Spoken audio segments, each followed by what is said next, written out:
You're listening to the Exhibitionist podcast, hosted by Nicola Reader and brought to you by inspiringexhibitors.com and Pro Extra, a wholly owned subsidiary of 12th Man Solutions Limited.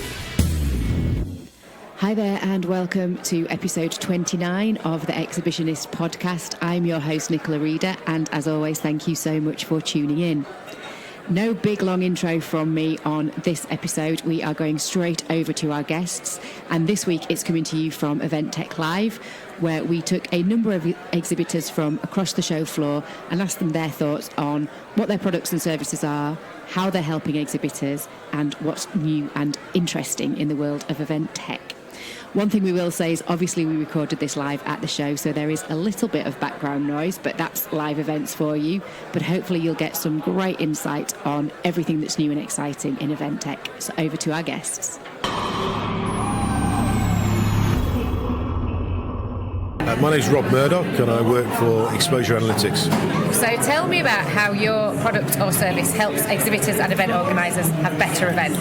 So we give them a return on marketing investment on the amount of people that come to their stand, how long they spend there, where they go on their stand as well. So it's not just about footfall, it's about what they're interested in, what movements they make around the stand and the exhibition as well. So at Event Tech Live we've covered the whole area, measuring where people go and how long they spend there.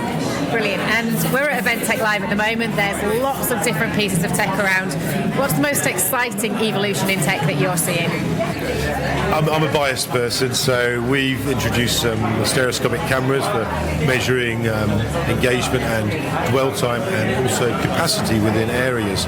So you don't really know how many people are there at one time, so we can measure all of that. And there's a nice, interesting product coming out with facial recognition for badge scanning. So you use your face as your ID to get your badge, and the gentleman's talking tomorrow. Brilliant. And where do you think event tech is making the most positive impact on the industry? I think making engagement better for the audience. I think event tech's got to help the attendees. It's going to make the attendees' journey better, make it more enjoyable, because at the end of the day you've got to put products out that the attendees want to see. The organisers have got to put good content together, and with this show it's about technology, and the tech has got to be something that can engage the audience. Additional question here that you're going to sneak in at the end, but where do you think exhibitors sometimes get it wrong in terms of event tech? Having too much of it, I think, could be wrong. You could go, what do I do? What do I touch? And also, apps is definitely the wrong thing. If you've got to ask the audience to do something, sometimes they're a bit like, I'm not sure. Saying that, we're doing this copy area at Event Tech Live. We're using a product coming from the Bristol with SmartServe, which is fully automated, and then we're putting RFID tags on our cups so they can walk over to our stand and see if they can win some prizes. And it's about getting that customer to come from one area to another, incentivising them to go from one place to another. So giving them a reason to visit a few different places that you want them to go on their journey. Yes, you try to guide the visitor to the right places, and having the content is important, but also what they want to see. It's really interesting because you often see exhibitors sponsoring areas like coffee lounges and networking areas, and there's nothing more than my badge on the wall, but at least doing it this way, you're at least giving them a reason to go somewhere else. Yes, and the SmartServe system that the Bristol's got is absolutely fantastic. So we've worked in partnership with the SmartServe, Event Industry News, and the three of us have put together this package so that the visitor can come here, get their coffee without any interaction with human beings, all automated. It takes a little bit longer, but when you're on your stand you want the visitor to stay a bit longer so you can talk to them. So we've got staff here talking to people when they're here, and also they can get their face printed onto the coffee frame. I'm not sure about getting my face printed on. Brilliant. I don't know if are you going to show any images on your podcast? We will do. Absolutely fantastic. I'm very intrigued by your face on a coffee. I am now looking at Rob's face on a coffee, and that's pretty impressive. And it's got our logo on it, so it's a double-edged thing. People have been tweeting it, taking photos. Yeah. So it's a very simple solution. And I think technology needs to be simple. So if you make it too complicated, too clunky, it's not going to work. So with our technology putting out around this show, it took us 15 minutes this morning to put it out. Yeah. And it's there, working. Brilliant. We'll have a fantastic show, and thank you very much indeed. Thank you very much. My name is Callum Gill. I'm Head of Insight and Innovation at creative communications agency DRPG. So, Callum, tell us about how your product or service helps exhibitors and event organisers. Well, I suppose from my perspective, where I start in the communications team is thinking about it from the holistic view. So starting at the very top, in understanding the audience that's going to attend an event, why they're going to go to an exhibition, what they're going to get from a stand, how you measure it, and how you communicate with them afterwards. So in nuts and bolts, we do everything from stand design to speaker engagement training, so stand staff engagement training, right through to measurement technology, engagement technology, and interaction on the stand. But for our money, and what it's all about for us, is understanding the audience. That is the key thing. It's all well and good setting up a stand, expecting people to come through, but if you haven't thought about who is going to come through and why they're going to come through, you're not going to get good footfall, and you're not going to get good ROI from your exhibition stand. I so love that answer. All the exhibitors we work with, a lot of the exhibitors we work with, don't go to that very kind of crucial point at the beginning of the process to think, what is it that I'm trying to achieve? Who do I want to meet? So where do you think exhibitors are maybe going wrong some of the time when they don't understand who it is they're trying to talk to? There's a couple of things, and probably one of the prominent ones that we see again and again is the assumption that simply because you've been to an exhibition before, or it's an exhibition in your industry, you should be there and you should be doing it. And that's your main reason for winding up there and for building something, which always has a knock-on effect of subsequently not putting the right people there. Sometimes a junior marketing team might go, people who've been in the industry for a couple of months maybe, because it's not a very glamorous position to be standing on the stand all day and getting these interactions. And my CEO, Dale Parmenter, who runs DRPG, once made the bold statement that if your own CEO isn't willing to get on the exhibition stand, you probably shouldn't be at the exhibition, because you're not showing that level of respect to the audience who are going through. And of course it doesn't have to be the CEO, but a little bit of identification of why you're going in the first place and who's going to be there goes a long way, and we don't see that too often. There's also an instance, or instances that we've seen quite a few times, of it sort of being an inter-stand competitor competition, if you like, between them and who's got the biggest stand, the flashiest stand with the most bells and whistles. And that's not a good way to approach presence at an event, which will cost your business a lot of money year on year on year. And there are absolute crucial reasons why you should be at these events, and showing off to your competitors definitely isn't one of them. Yeah, that's such a great point. It isn't often the biggest stands that are the best, it's just the ones that spend the most, rather than actually really understanding what the USP is, what the proposition is. So we're here today at Event-Tech Live, surrounded by lots of new technology, lots of tools, lots of toys. What have you seen that's really exciting you in the tech arena at the moment? So it's a company that we work with and whose technology we build into our own native app. But there's some guys here from Crowd Connected, and effectively what we're talking about there is using mobile devices and beacons to measure delegate or attendee footfall, movement and interaction around spaces. The biggest issue that we always see with this type of interaction, this type of space, is that measurement is often linked to stand interactions. So you have to scan a badge, you have to take those details down and all that kind of stuff. When in reality, that should just be organic. It should just be happening in the background. You should know whether people have come because of the nature of how they downloaded the app to get to the event. And it's something that we have to labour more often with clients than I would like. So we speak to a client, they'll be attending an exhibition, they'll be putting a stand in, and they'll be largely unconcerned with what they're doing personally to measure the quality of people who come to it, what their value is to the organisation, beyond scanning the badge or whatever flavour of the month interaction technology you can scan or tap together or whatever it is. When in reality you should be delivering hard metrics based on movement around the entire arena, dwell time at different organisations, your competitors' organised stands as well, because you can get all that data, and all it takes is building the right technology into an app.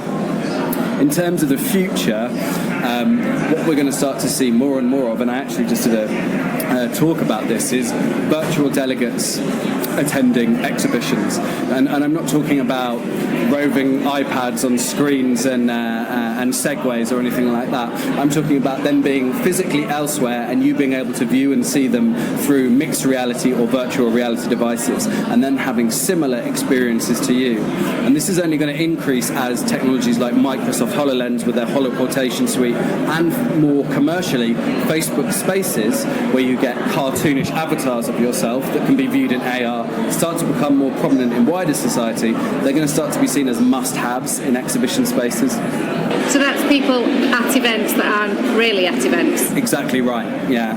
And we've long talked about the very poor secondary experience that you get from streaming events, or hybridized events as we call them, because effectively what you're asking people to do is view an event like a TV program without designing it with the engagement level of a TV program. What these technologies will allow us to do is be present in a separate, slightly offset world to the actual people who are here in the real space, that can have meaningful and real interactions in that digital world. And the technology is being built all around us daily.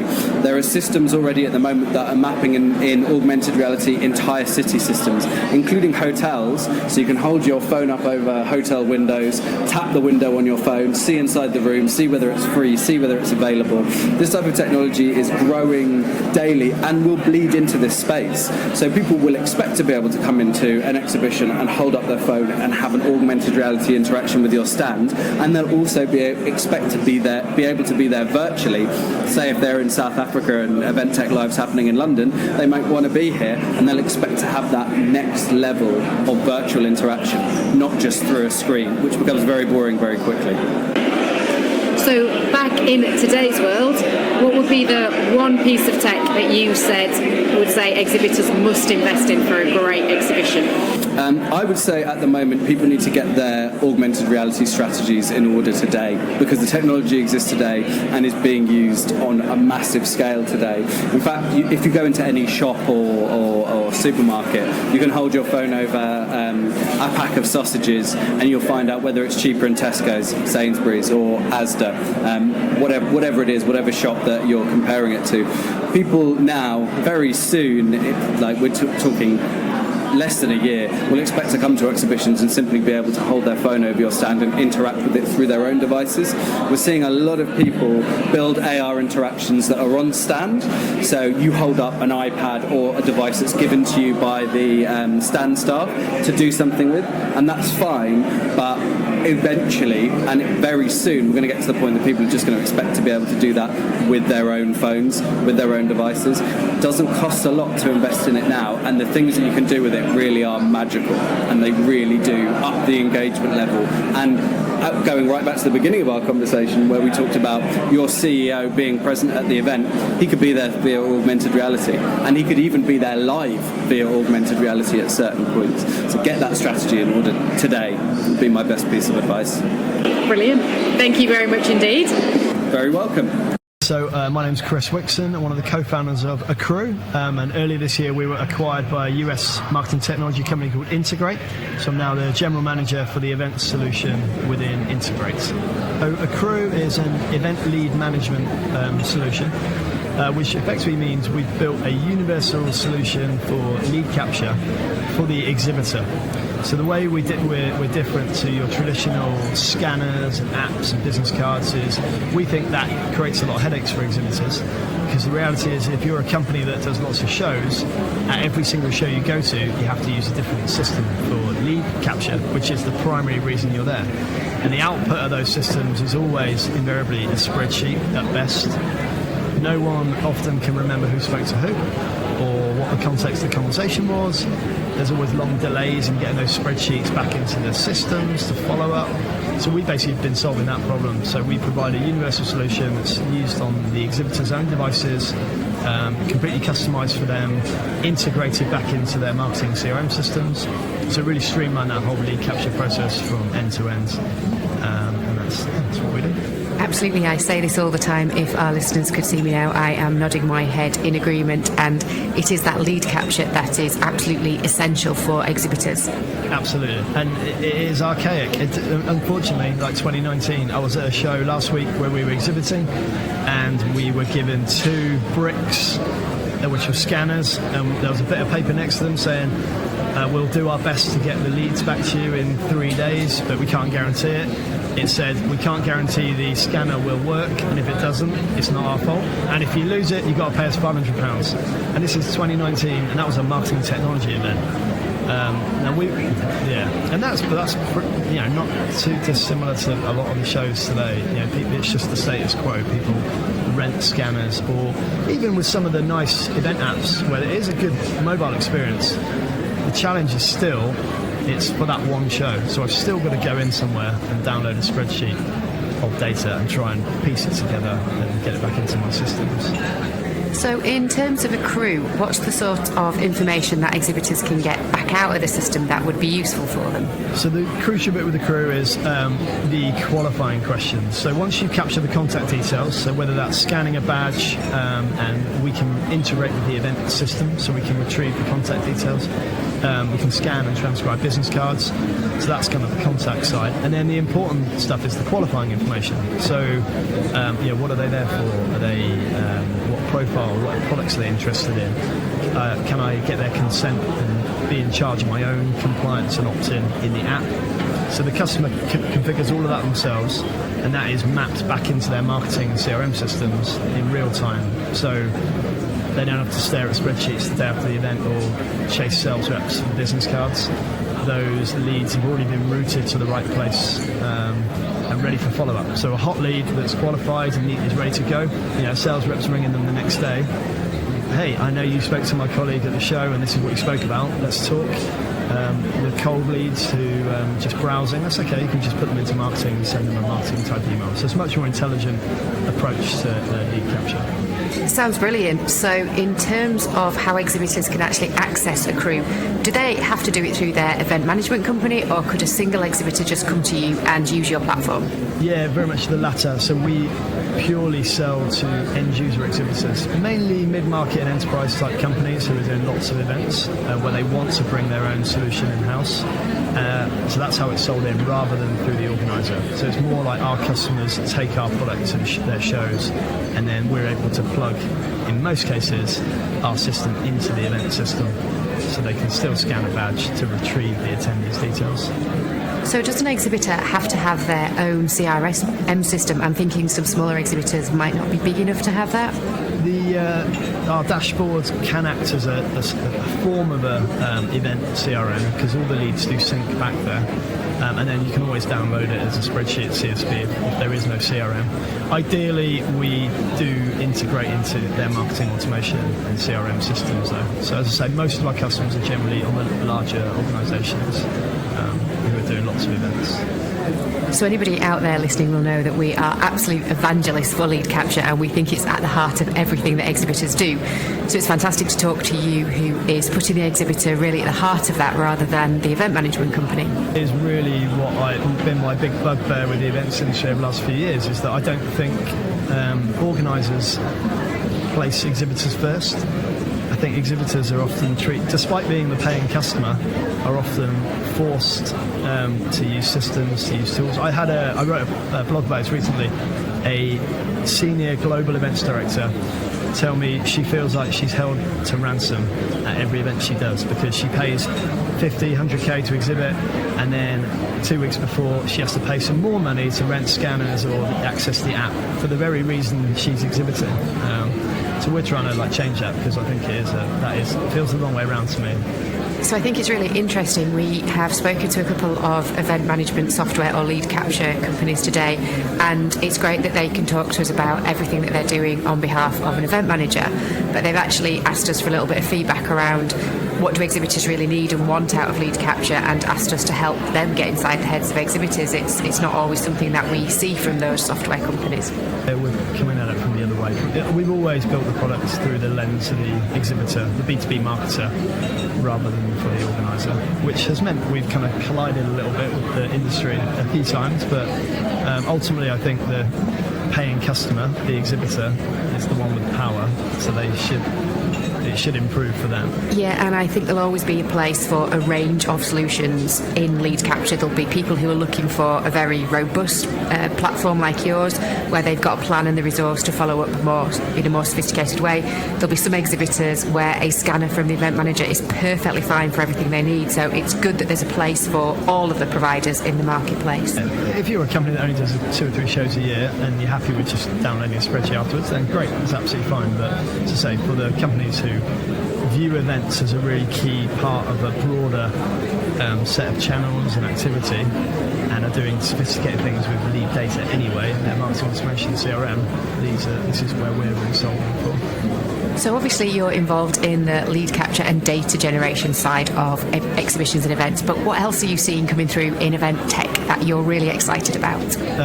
So I think what's going on in the broader marketing and technology space is often at odds with what's going on in the event technology space. And I actually think these two worlds are set to collide and overlap in a positive way. And I just think, particularly in B2B, when the buyer journey now in B2B is not linear. It requires 18, 24, 30 touch points with a prospect to get them to engage. And that could be online, could be via some content, display, via LinkedIn, via social, and events are a really important part of that. So actually I think technology that is helping to bring all these worlds together and make it easier for companies to realise that, okay, this person downloaded a white paper on our website, we then met them at a trade show, maybe they then came to one of our dinners we ran, maybe they then filled in a form on our website. Companies that are helping join all that up so that as a B2B marketer you've got a much broader view. That's where I think the future direction's going, and that's where I think there's a lot of exciting stuff happening. Events has to fit into that. Otherwise, we're going to see CMOs looking at event budgets and saying, well, events are still the only channel where you can't prove to me why it works, because I can do that in every other digital channel. So the events industry, I think, has to get in line with that. Otherwise, we're going to start to see exhibitors shifting budgets to running their own events, which would be okay, but also if they start shifting those budgets towards paid online channels, that will hurt the industry. So it's interesting to hear you talk about events and exhibitions as part of a strategic marketing plan.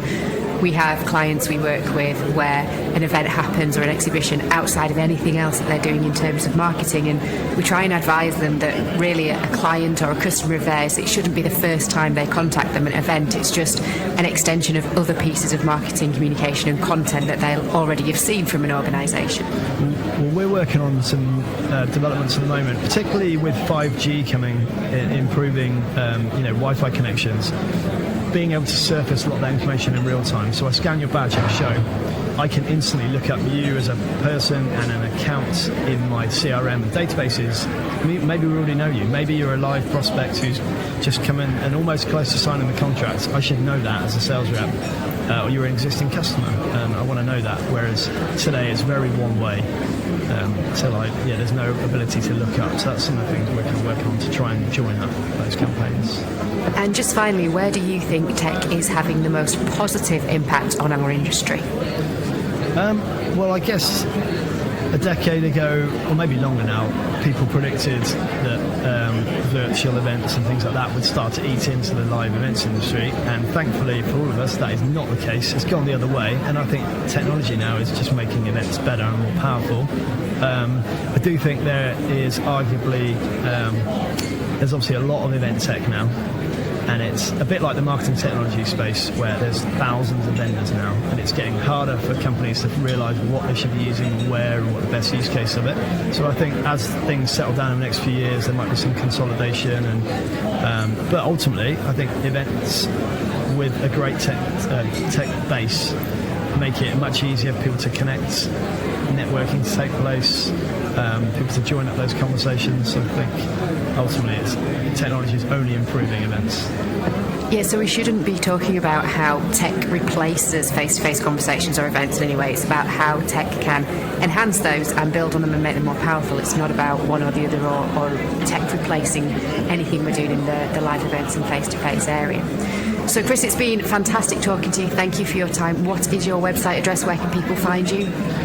So for the next few weeks, accrue.com, so AKKROO.com, and as we become more part of the Integrate organisation, integrate.com is our parent company, and there's some exciting things happening there. So good luck with all of that, Chris, and thank you so much for your time. Okay, my name is Mark Jones. I am the CEO and founder of Giant iTab. So Mark, I think Giant iTab kind of speaks for itself, but tell me a little bit more about what it is that you do. Okay, Giant iTab is effectively a giant interactive tablet. We launched the company back in 2009, pretty much on the back of the success of the smartphone.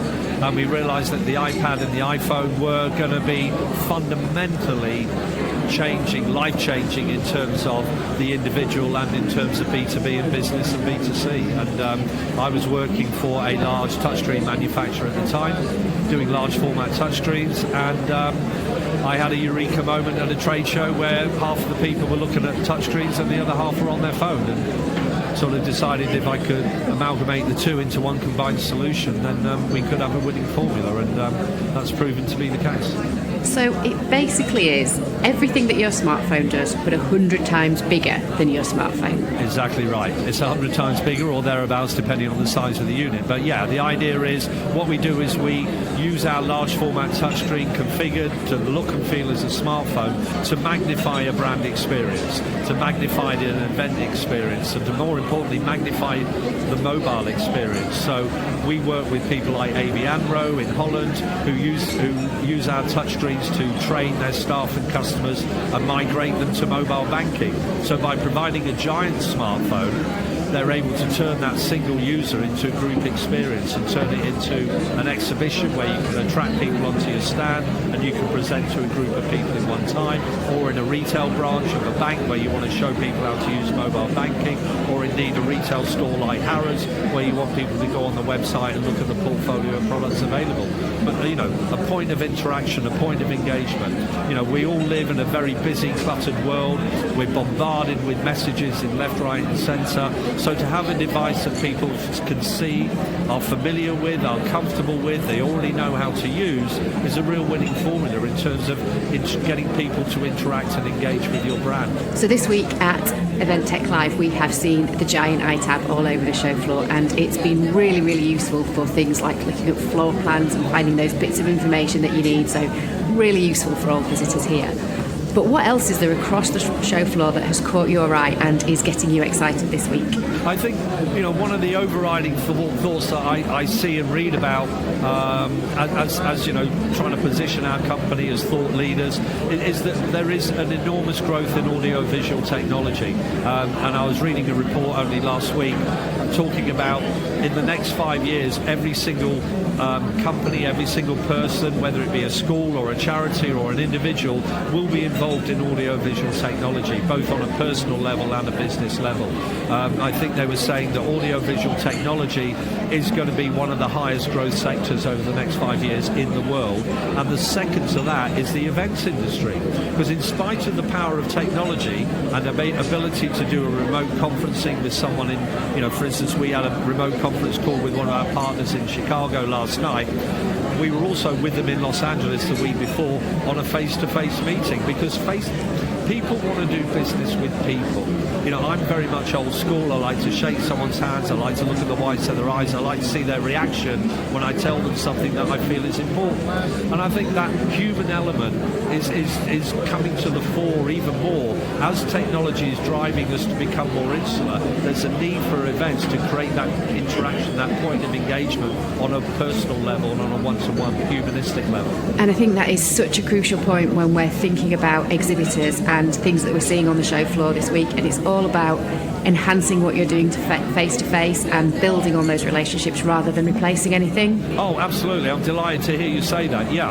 I mean, the events industry is about creating engagement with your brand, but on a personal level with a one-to-one person. And technology is a tool to enable that. It's not a substitute. So it sounds as though you are having a brilliant time at Event Tech Live this week, and really it's for any exhibitors who are thinking about creating some interaction and some noise and some crowd participation on their stand. Then Giant iTab is a fantastic solution for them to be able to bring to life really some of their websites or content and things that people can get involved in. Absolutely, yeah. I mean, you've summed it up very, very well. I mean, essentially, the Giant iTab can take any digital content, including apps, run it natively. You can show a website, a PDF, a brochure, a video, a picture gallery. Everybody has digital content. Everybody has their marketing and sales information in a digital format. All we do is we repurpose that on a large format touchscreen. Adding touch enables people to interact and to look at that information at their leisure.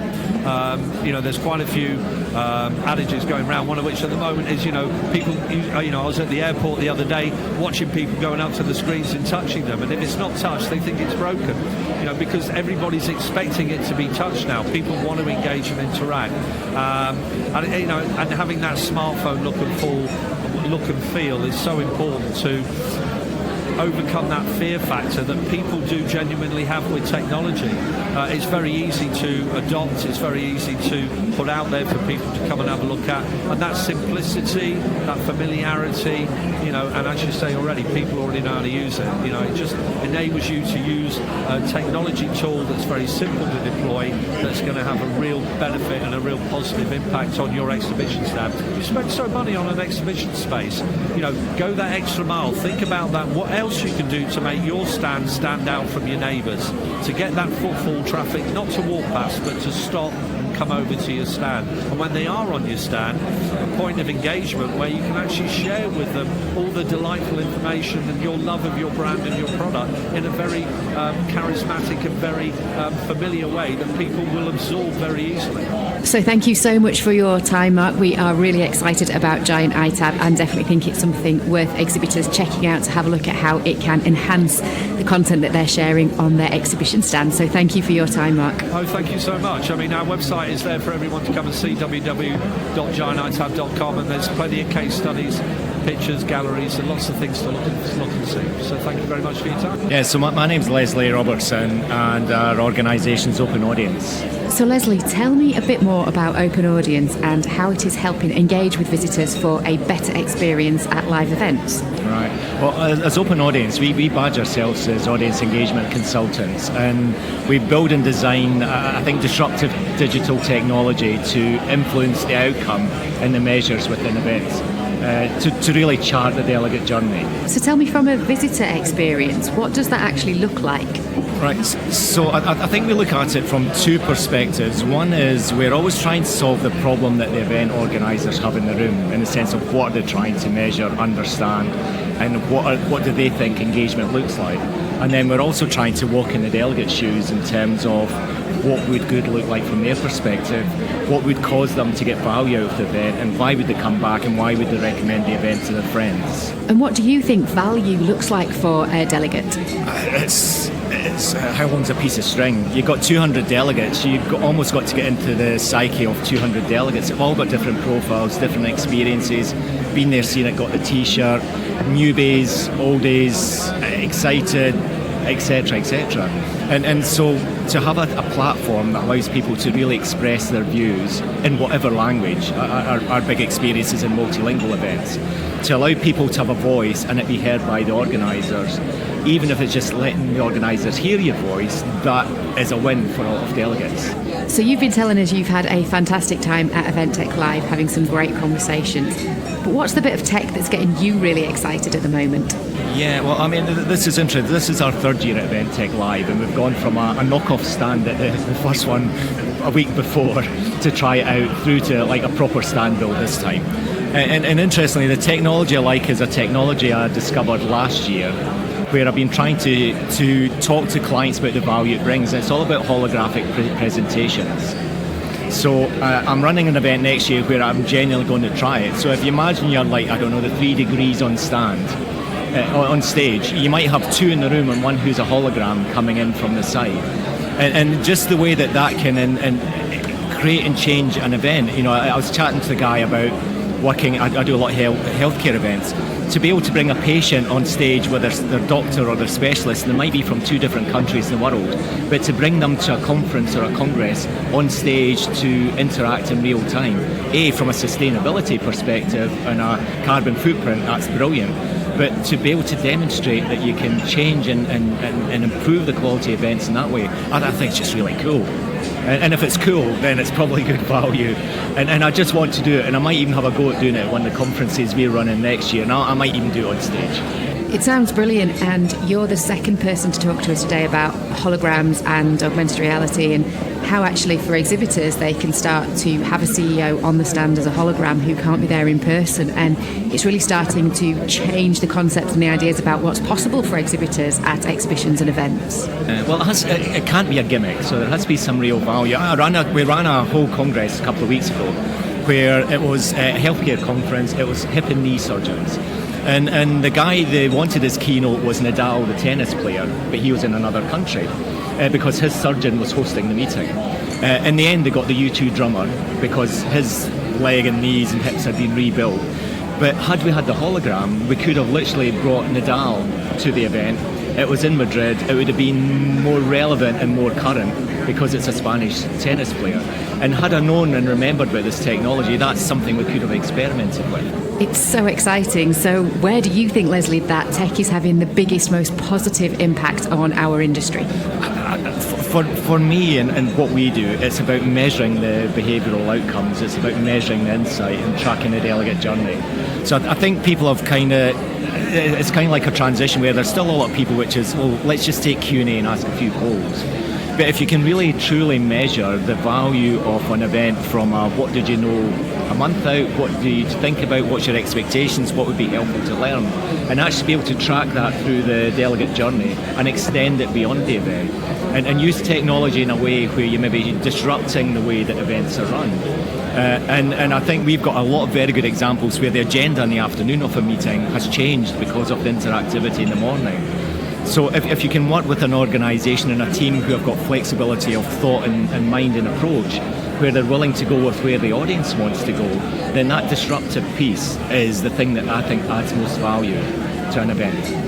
Yeah, so you were talking to us before we started recording about how for seminar sessions now you can put up a whole host of topics and let the delegates and the audience decide which are the ones that maybe they want to see and get presented, and from that we can be really sure that it's delivering the most relevant, the most wanted content to that audience, but also making the audience feel like they're part of it, part of the decision making that goes into putting together their conference and their event. Well, I think if people go to, a finance event or a medical education event or whatever, it's the same old keynote speakers. They've probably seen the presentation in different forms. So to some extent, to make it different and avoid boredom, if nothing else. The very fact that we worked for an organisation where we were brave enough to say, right, okay, we'll prepare more material than we need, but within a framework of, say it was breast cancer or whatever. But what we want to do is give the audience the opportunity to choose which sessions are most relevant in the time and drive the Q&A to what the audience wants, rather than what the organisation and the keynote speakers feel that they want to give to the audience. So why not let the audience suck out the information that they will have that's most relevant to them? So it's kind of like X Factor for conferences? Yeah. Oh no, we need to get opportunity in conferences. We've dabbled with virtual reality or augmented reality with the idea I've had a go through our solution of doing augmented reality voting buttons, so that through your phone you can see buttons to vote that are just floating in mid-air. So you can actually have an audience that votes like the golden buzzer of whatever on X Factor. You can actually get the audience to vote through their phone through augmented reality. And I think that'd be cool. I love this idea. So anybody out there listening who wants to implement this idea and go for it, then Leslie and I are your people to sort that out for you. It's easy to do. I've got tech that will allow you to do it, and I'm thinking about how to build that into an event without it being seen as a gimmick. My name is Illich Holosh, and our organization is Jewelbox. My company is. We're from Hungary, Budapest, but also we are an international startup company, startup/company. We have partners in the United States and in whole Europe as well. So tell me how Jewelbox is helping organisers and exhibitors have more engaging events. I guess the point is where you have just said engaging events. So this is what we actually do. We offer a web browser-based software what actually involves all the audience at an event, which means that we offer different kind of activities, starting from conference tools such as question and answer or live poll sessions, going further till I don't know, three-dimensional games and so on. The point is that you have to involve the audience and offer interactivity for them, because nowadays it's not enough that you just only have you just have only an event. You need entertainment to offer for your participants, and this is what we are good at. We are gamificating. This is in our DNA. So as I understand it, it's gamification around content at conferences or exhibitions, live theatres, to get the audience engaged, get them participating more and feel part of that presentation. That's right. That sounds brilliant, but tell me about the bit of tech that is getting you really excited on the show floor this week. Already being here, what I get really excited is that what I experience is that we've been previously in trade shows in Britain, United Kingdom. I'm sorry. A year ago, but not even Tech Live. And what I've experienced there is that British people try to trade between themselves. And when I was there, they were like, okay, it's good that you're here from other side of Europe, but we already have our businesses here. So get out of our side, or something like that. And what I experienced here at Event Tech Live is that they support so much all the Europeans. And I'm very glad to hear that, because it's not like they are doing their own business and get out of it. We are totally involved, and this is what I pretty like. Brilliant. And where do you think that tech is making the most positive impact on exhibitions and live events? To be honest, I don't really know. So what I see is that gamification is a total necessity, and it doesn't matter whether people are using our app or a totally different kind. It's very much important, because people need gaming and live sessions. So for them, it's not anymore enough, as previously mentioned, just to take part in a conference and listen to different kind of speech sections and so. So gamification is this word that we seem to be throwing around a lot at the moment. So give us a really simple explanation of what gamification actually is. Yeah, I know you've asked for a really simple explanation, but it's pretty difficult because we are not like what everybody says by definition gamification. What we do and what gamification for us means is that we offer games and the people feel like they are involved and they get everything that is necessary for them to feel enjoyed. So this is what we what we mean by saying gamification. Of course, I know the official explanation is totally different, but we offer scores for everything, even for arriving on time, and they get extra 10 points and so. So this is what we call gamification at Jewelbox. So it's making content more engaging, more entertaining, and just trying to encourage more delegates and the audience to participate. Exactly. So it sounds fantastic. If people want to know more about Jewelbox, where can they find you? Our website is jewelbox.com, and I would suggest to send an email to ilish@jewelbox.com. And that's Jewelbox, DUELBOX.com. That's right. Thank you very much. Appreciate the chance. Brilliant. Thank you. Have a great show. Thank you. Yeah, so my name's Greg. I'm the head of comms for Interprify. So Greg, tell me a little bit more about what Interprify actually does. Absolutely. So traditionally, if anyone's used interpreting, they would be familiar with the setup. So you have interpreters working at the back of a room with delegates going along and listening through radio headsets.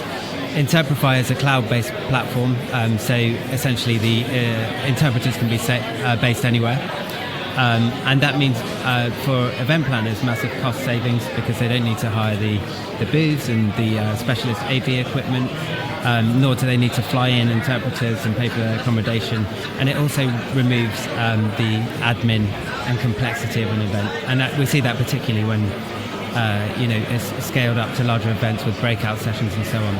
So you were talking there mainly about conferences or seminars, but would Interprify also work for exhibitors on their own stands where they're wanting somebody to interpret for them? Absolutely. So we see, the event, I think we've had a world record event with 102 interpreters working on a single event across 13 languages.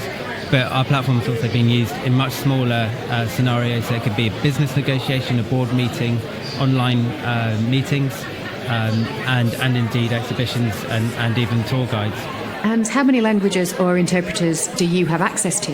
Yeah, so we, unlike some of the other providers, we work with language service providers, so we can get hold of interpreters with specialist knowledge of your subject area, with the right combination of language skills, and we're really looking globally when we do that with some of the largest language service providers in the world. And I think it's really key there when you were talking about interpreters having that sector expertise and that technical knowledge, if they're going to be speaking on behalf of an exhibitor, to know the language and the vocabulary that's used in that specific sector. Absolutely, it's something that comes up time and time again. So, you know, often it might be, let's say, pharmaceuticals. If you don't have that knowledge, the interpreter's either going to have to do a hell of a lot of research, or it's just not going to be the quality that you would hope to see. So we're surrounded by event tech this week, but where do you think it is having the most positive impact on the events industry overall? Yeah, so I think we're seeing a lot more, obviously, engagement from event technology, the possibilities of getting instant feedback and gleaning data for constantly improving your event are just happening on an insane level. I think there's an appreciation that technology can also distract from the experience, and I think we're getting much better at sort of picking the right technology for the right audience, and we're able to kind of hone in on our audience and the technology that might be relevant to them. And I think it's really interesting to hear you talk there about tech being relevant. In the past, we have often seen tech being used for tech's sake. So it's great to see that the conversation is shifting now and people are starting to really think about how is that tech relevant to my product? How is it helping build the proposition or tell our brand or product story? That's right. And no one wants to be downloading 15 apps for each event. And in the end, you don't see the kind of outcome that you would have hoped for. So I think there's definitely a bigger appreciation of finding out, you know, who your audience is and what they're really looking for and how you can deliver that through technology. So as we go speeding into 2020, what are some of the tech trends that you think will play out as we go into the new year? Yeah, so I think within the industry itself, but also within society itself, we're seeing a much greater appreciation of sustainability, what we need to do for the environment. Obviously, events are by nature not great for the environment. You know, people travelling often long distances, staying in hotels, and obviously food and plastic can be big kind of wastages. And we're seeing so many great initiatives around that, how to make your event more sustainable, how to fly fewer people around and try to avoid flying at all if possible. So I think that's something that event agencies are embracing and we're going to see a lot more of that in 2020, particularly as delegates and attendees want to see that, and they want to see evidence of sustainable thinking. And taking it right back to the beginning of our conversation, that's where the Interprify platform is really strong, because you're not having to create documents in different languages, you're not having to put interpreters on planes, you're not flying people around the world. So from that perspective, really, really good. That's right. That's absolutely right. And we've even we've seen an uptick in the demand for live streaming events. So you might have an on-site event that's being live streamed to an international audience with real-time simultaneous interpreting. So not only does it remove the need to kind of travel around, but it means that you can open up your event up to a much, much wider audience who want to hear in-language interpreting. So it's really about making interpretation and translation much easier, much more accessible, much more simple for exhibitors, which is fantastic. That's right, yeah. So it's been great to hear about your business. So if people want to get in touch with Interprify, where can they find you? What's your website address? So we're interprify.com, and you can also reach us at marketing@interprify.com. Fantastic, thank you. We'll have a brilliant rest of the show. Thank you. It's a pleasure speaking to you. Thank you very much. So my name is Panos Moutafis. I was born and raised in Greece, if you're wondering. And I'm the CEO and co-founder of Zinus. So to start off, tell me about your organisation and what it is that you do. Sure. So we are focusing a lot on facial recognition and facial analysis technologies. And I'm distinguishing the two because they bring different value and they have different, requirements on how you deploy them.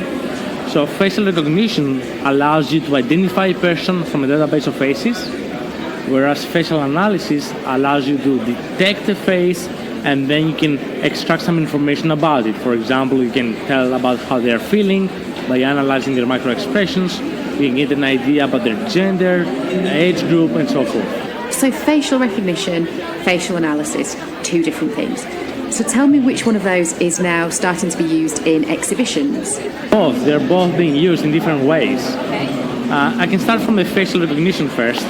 So where we're seeing this being used the most at the moment is at registration. So when you buy your ticket online, you have the option of uploading your photo and opting in for facial recognition. Again, this is optional. And if you do, when you go to pick up your badge, you don't need to bring your ID, you don't need to bring your ticket, you don't need to print anything. Just as you approach the check-in station, you're being recognized, the badge is printed, and you're good to go. So this makes the experience way smoother, frictionless, and it creates this experience that, okay, I'm going there and everything is smooth. The journey is completely different. And that's the first thing. So it helps the attendee because, at least myself, I'm always stressed about finding the QR code in my phone and the emails and so forth. So it removes the stress out of the entire experience. And in addition, it eradicates lines. Nobody likes waiting in lines. Even organizers, registration, on-site registration is a pain. So not having to worry about this is huge. So that's one. Where we don't see used as much, and I think we will start seeing this more and more, is being able to display personalized information. So right now, for example, there are these iPads around the venue here at Eventec Live, but right now the user has to go and do manual searches. Imagine if I don't, and while I'm approaching one of these information desks, it says, hey Panos, your next session is there, or lunch is being served, and displays my personalized agenda. And you can do the same thing for exhibitors. So when you make an appointment with an exhibitor, they can know who is going to their booth and have all the information ready and personalize their experience. And this creates a very, very nice connection with the person. Yep, so you can definitely see how that would work to speed up queues, cut down on waiting time, and help with that personalisation experience of registration. So on the facial analysis side of things, how do you think that's starting to evolve in exhibitions and events? So again, there are many different ways that you can implement this technology. For example, one of them is sessions. So you can have one camera capturing the entire room and can tell you how many people are there, how engaged they were, how they were feeling by analyzing the micro expressions live, what is the demographic information. We can have a breakdown. So you have all the information with a single camera, which is mind-blowing. We have never seen something like that in the events. And one of the examples I like saying is the following. First of all, you can compare different sessions, how they perform. But just because in one session you might have low engagement rate, it doesn't mean that the session is not good. What you can do, you can see which are the specific groups of people that were the most engaged, so you can start targeting in a more efficient way. So it allows you to adjust content and adjust how you are targeting your audience. And this brings value for the attendee, the delegate, because then I will be recommending which talks will be the most relevant to me. Instead of having to go through the entire agenda with all the talks, it's very useful for the organizer because it keeps the audience more engaged and more happy. In the exhibition point of view, and we have done many events like that, you can do A/B testing. So in one event you can try something, in the next exhibition you can try something else. And then you can see what works the most. And you have seen exhibitors doing things like bringing puppies for adoption to the trade floor, or having ice cream, or having screens and interactive screens showing people. And these things matter the most.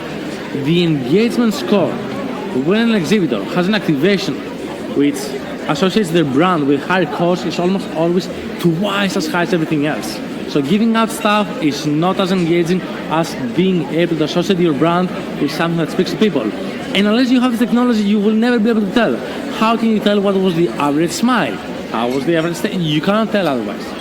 Okay, so if we think about a situation where I'm in an audience watching a session and the camera picks up on my face, could it then think about what you've seen at that session and maybe recommend 4 or 5 exhibitors that might be useful, might be able to find provide a product or service in that arena. Do we think that it's going to get to that kind of level where it can do those sorts of things? It could get to this level, but this is where we have to be careful about protecting people's privacy. So what you cannot do is have a room of people and try to identify every face in the room. People must give explicit consent before their face is being converted to a biometric signature. And if you do it like that, somebody who is sitting on the audience and didn't provide consent, especially you are forcing them to be scanned. So the way you usually do it, we use demographic information when we are doing analysis on a mass scale, and we restrict the applications where you have to do recognition to cases where you have one-to-one. Like on the check-in station is one person that is being taken in at a time, and they have the option. On an information desk, you have one person that is being approached in the station at a time, so you give them the option. So I can tell that you are really, really passionate about facial recognition, which is fantastic. But what else is there in the event tech world at the moment that you're getting really excited about? If I may, I'm not going to address this question directly, I will address it indirectly, and where I think this whole personalization approach is going. So for example, Event Tech Live has been working with Grip. And this has been an amazing experience because without me doing anything, I had the most likely people that I'm interested in, they were recommended to me or I was recommended to them, and we were able to connect. So this is one very important aspect, personalization. And what one can do is you can take companies like ours that we're doing the facial analysis, companies like Grip that they're doing the matchmaking, and you can start combining, and then you create a very unique experience for people. So one of the things that I like saying is that when you go online and we use any online service, so you and I will go to the same website, and what we see is different. Movie recommendations, product everything is different and personalized. So we are able online to personalize the experience for billions of people. In the physical world, this is much, much harder. So if we take all of these technologies and we get them together, this is what we will be able to do. We will be able to make thousands of people attending the event. Each of them will feel spatially unique and appreciated. And that's the value. This is where I see this going. So it's the collaboration of event tech suppliers working together to really bring that personalisation together to make it a little bit more meaningful and relevant for delegates. So thank you so much for spending time with us today, for having a chat. Thank you for clearing up for me, certainly, the difference between facial recognition and facial analysis. I am now much clearer on that. So if any of our listeners want to get in touch with you for some more details, where can they find you? What's your website address? So our website is www.zenus-biometrics.com. Or you can just go on Google and say facial recognition events, or you have something like that where the top result, it's very easy to find us. And of course, if anybody does need any more details to get in touch with these guys, then please do give us a shout. So have a brilliant rest of the show. Thank you so much. Thank you for having me. Bye. So my name is Jun. I'm from Pigeonhole Live.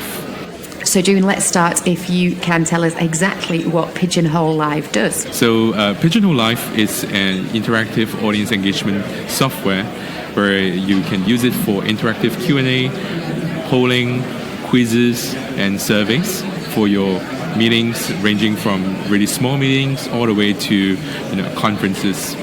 So thinking about exhibitions and those live theatre areas and seminars around exhibitions, how important is delegate and audience participation to the success of those sessions?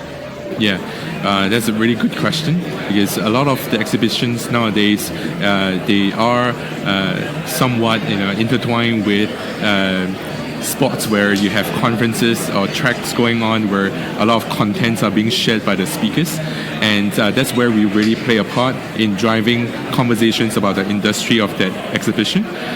So using Pigeonhole for whether it's for interactive Q&A or for polling or for surveys, it helps the audience, aside from going to see all the different exhibitors, when they are attending these sessions and learning from the industry experts, they will get to ask really, really good questions and hopefully learn one thing or two from the experts.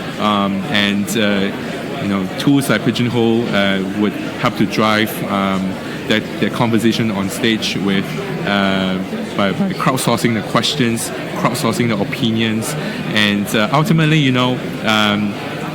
people on the stage, we always perceive them as the smartest in the industry, but I think a lot of the time it's not the case. When we have conversations as an industry, even as a visitor, I think that gets a lot more powerful and more meaningful, and we are glad that we are part of the tool that can empower such conversations. So it definitely feels like there's a shift at conferences and at exhibitions where delegates and audience want to be more part of what's happening. They don't want to just sit and passively listen to anything anymore. They want to get involved, they want to give their opinion, they want to share their views. So definitely a role to play in that audience being more involved. Precisely. So obviously here at Event Tech Live this week we have had some amazing examples of some new tech that's out on the market.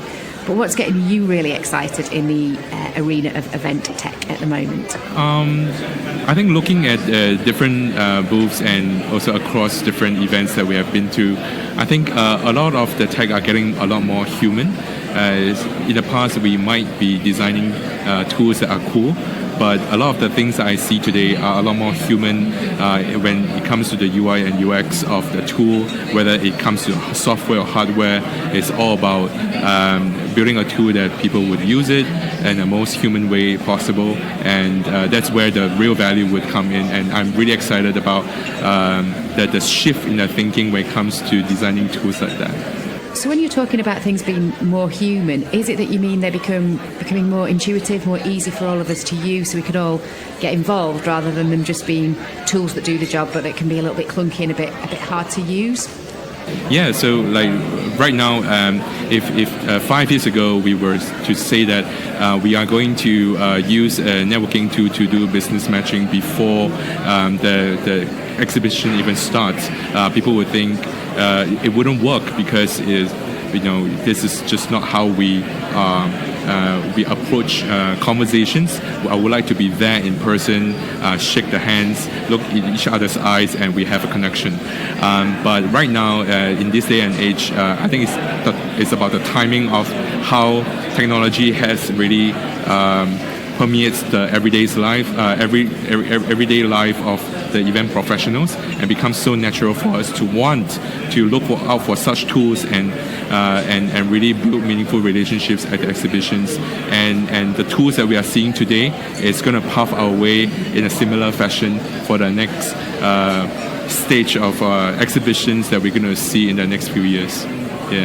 Yeah, it's interesting. We've been talking to people today about B2B matchmaking and some of the platforms that are available for that. And a few people have said to us, it just feels a bit like a dating app. And do you know, that's exactly where it's come from. It's that idea of putting people together who have some things in common, who want to have a conversation, who want to start a relationship for business. So it's exactly that kind of arena that it's come from, and making things easier and more familiar for us all to participate in. Yeah, precisely. I mean, we are fortunate enough to be living in the days that we can optimize our how we're going to spend our time at the exhibition, at a conference, at a meeting in such impactful way, effective way. Previously, we are just leaving it to chance, but by having tools like that, B2B matching allows us to have all these meetings pre-scheduled. In a way, it's good for everyone, because now we got more time to meet up with the people that we want to talk to, and probably you already have certain things in mind that you want to talk to about this person. And at the end, as a result, the conversations are a lot more productive, and there's always an action item moving forward. Yeah, absolutely. I think whatever your role is in an exhibition or an event, whether you're an exhibitor, a visitor, an organiser, none of us have the time to just be randomly hoping we meet the people that we can build relationships. We all need and want the tools and processes now that help us meet the right people, that can have the most relevant conversations, that add the most value to our businesses. Precisely. I mean, from where we come from, Q&A used to be a random thing that if you get lucky, someone that raised the hand and go up to the microphone, ask a really good question that everyone's like, oh, that's a really good question that we can learn from the answers provided by experts. But tools like Pigeonhole Live, Slido, Glisser, Vvox at different stages now that you see, we are all trying to achieve one goal by allowing audience to crowdsource the questions, allow them to vote up the questions, so that even with the 5 minutes, the same 5 minutes or 10 minutes of the Q&A time that we get on stage, we are now addressing questions that are the most concerned or the most popular among the audience. So this is really what we can look forward to for event tech moving forward from here. So it has been fantastic speaking with you today. Thank you so much for your time. And if people want to find you, what is your website address? That would be www.pigeonholelive.com. So that's pigeonholelive.com if you want to find out more details about polls and interactive audience participation for your next event. And thank you so much for your time. Thank you so much for your time as well, Nicola. I'm Udit Lakodia, Enterprise Sales Director for Visibo. We are a all-in-one event success platform. What we do is basically create a cloud of tools that people can use to run, manage events efficiently. So everything from start to finish, websites, mobile applications, registration, email marketing solution, networking solutions, engagement solutions, all the way to on-site and analytic solutions behind events. So how do you think your product, your service, is most helping exhibitors and event organisers to have better events? Yeah, so for event organizers, we're giving one-stop shop for pretty much anything and everything. So they don't feel the need to use 10 different platforms, have the reasons to integrate and, data segmentation. So that's very helpful for them to keep everything under one hood. And for exhibitors, there's quite a bit of tools that the system has, even though we're not actively selling to exhibitors as of right now. That is definitely part on our future product roadmap. Right now, you do have the ability for exhibitors to start using our lead retrieval tools that can be deployed on any device, helping them really collect leads, segment audiences, and also from all of our web and mobile app presence for the attendees.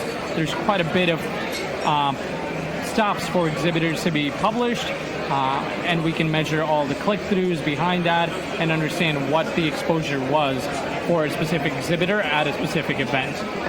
Okay, and we're at Event Tech Live this week. There are lots of different pieces of technology about. What's the piece of tech that's really getting you most excited in the event world, apart from your own, of course? I think there's quite a bit of what people are doing now, including even ourselves, that's quite attractive, specifically with AI ML, using it to personalize the event attendee experience and the journey. So that's pretty exciting. Events have been kind of, one-to-many has how people have run it, and now we're trying to redo this with creating that unique experience for you from start to finish, whether it be on the registration side, all the way to the content side of things. You shouldn't see what someone next to you sees that isn't doing the same thing or isn't at the event for the same reason. So, we're trying to remove that generic approach to events and creating much more of a personalized approach. And looking around at exhibitions and how exhibitors use tech, what are some of the things that you think exhibitors get wrong with tech sometimes? There's quite a bit around that. Everyone does different things when it comes down to exhibiting at events.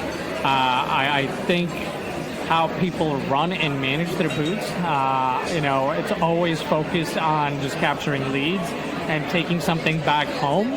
And, they tend to forget the impression that they might be making about their brand. So that's something, I go to a lot of events personally, and I wish people focus more on really making that connection in that moment to make that memorable experience that the attendee wants to come back home and connect with you and your product. Instead of you just always going for the scan, do a little quick 2-minute pitch and get them off and running.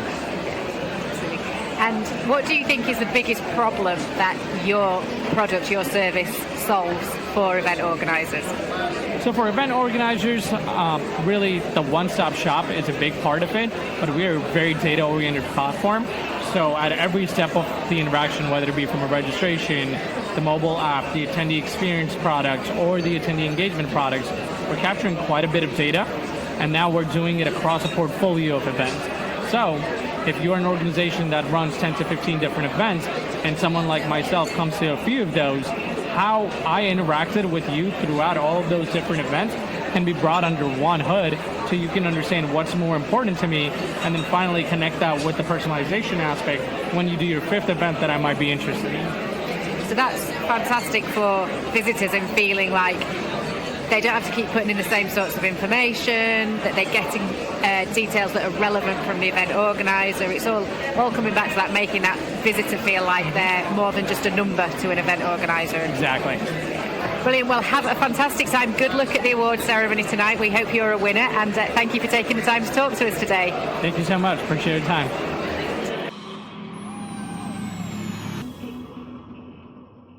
So hopefully you found that interesting. We tried to get a breadth of subjects covered there, from facial recognition to data capture to AV. So hopefully you got a little bit of a taste of everything. If you missed anybody's contact details, of course, do get in touch with us and we'll happily pass those on. And also, if you want to know a little bit more about what we thought of the show, head over to www.inspiringexhibitors.com, where there is a blog about our thoughts. And we also get a little bit ranty at the end of the blog, which is not like us. But it'd be great to know your thoughts on what we're ranting about. So as Christmas approaches, and we're just a few weeks away now, if you're thinking of what to buy that person who loves working in live events, why not pick up a copy of the Exhibitionist book over on our website? And as you know, we donate to the National Literacy Trust for every copy that we sell, so you'll also be doing your bit for charity. So that is it for us from this week. Not much from me, conscious it's been a bit of a longer episode. But as always, you can get in touch with us in the usual ways via the website, www.inspiringexhibitors.com, or via LinkedIn and Twitter. Have a great couple of weeks getting your plans ready for your live events in 2020, and we'll be back to speak to you soon. Happy exhibitioning. Hop over now to inspiringexhibitors.com to subscribe to our newsletters, blogs and future podcasts, keeping you up to date with industry insight. While there, you can also find out more of our book, The Exhibitionist, Inspiring Trade Show Excellence. Once again, thank you for listening.